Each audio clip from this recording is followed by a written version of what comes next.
Hello and welcome back to WebcastNews. Hope you're having a good Monday or whatever day you're actually watching this. But without further ado, let's get into the news. And firstly is a news story in the UK which initially started back in 2010. And this involves a man named Gareth Williams, who was a 31-year-old GCHQ employee, which is a group seconded to MI6. Back in 2010, his body was found in a padlocked bag in a safe house in London. And over the years, different theories have come out on how this may have happened or why this may have happened. Some believe that he may have been targeted by either foreign or domestic intelligence services. A coroner believed that he had been unlawfully killed. And then you have Scotland Yard's conclusion in 2013 in which they believed that he had accidentally locked himself inside the bag. I've been thinking about this for a while. I'm trying to think how you can padlock yourself into something, because I don't think that's possible, is it? Can you lock yourself inside a padlocked thing, so either a locker or, in this case, a bag? Can you actually do that? Is that possible?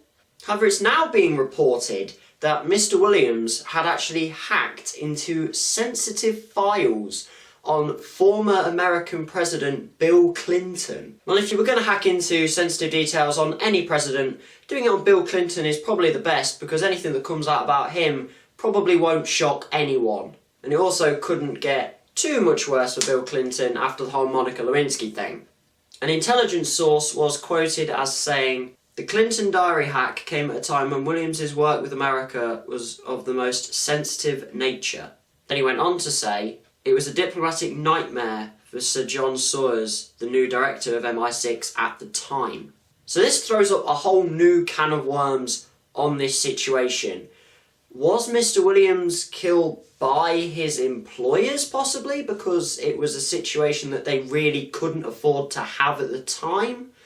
Could America have had something to do with this?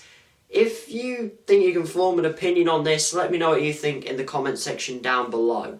And then there are more stories of police shootings, because they cannot get out the news. But this time, it's not in America, it is actually in the UK. More specifically, in Enfield, North London. Last night, police received reports of a man in Barnet who had apparently got possession of a firearm and was threatening to kill. Armed police were then sent to the address but found that the man had already fled, and then they got a call from Enfield, North London, and they went there and found the man. And a spokesman announced this morning, shortly before 11:50 p.m, a white male was shot by police outside the address. And he carried on to say, the man, believed aged in his 40s, was pronounced dead at the scene. Then he went on to confirm that the armed police had retrieved a non-police weapon from the scene. And you can see from this was pretty smoothly executed. The police get a call, they send armed police because it is of a possible weapons attack. They then go to the area, they then follow the man's traces and are able to quickly kill off the threat. And I think this is where America can learn something from the UK here. Rather than just having your regular police walk around with guns and take on weapons threats as well, you can have your regular police that do, the regular checks, but then you have your armed police that take the serious action on things like weapons attacks. I don't know, but if you are from America, again, leave your thoughts in the comment section down below if you think that is a good idea or if you think I'm talking a load of rubbish and that just wouldn't work. And then in some sad news, especially for horror movie fans, Wes Craven, who's best known for directing Nightmare on Elm Street and the Scream movies, sadly passed away yesterday, aged 76, from brain cancer. And there was a simple tribute paid to the man on his Twitter page, where it was just a picture and his date of birth and date of death. And obviously, as always with stories like this, thoughts go out to the family and friends of Wes Craven. And then in news, if you're a fan of memorabilia, especially film or sport memorabilia, Michael Jordan's Space Jam kit will be going up for sale in October. It has been listed as having signs of wear and minor staining and has an estimated listing price of $10,000 to $15,000.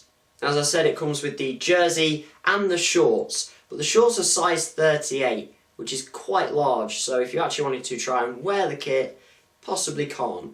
And then finally for today's video, in what seems to be a bit of a new segment on this channel, is viral video news, and this time it's of a raccoon swimming.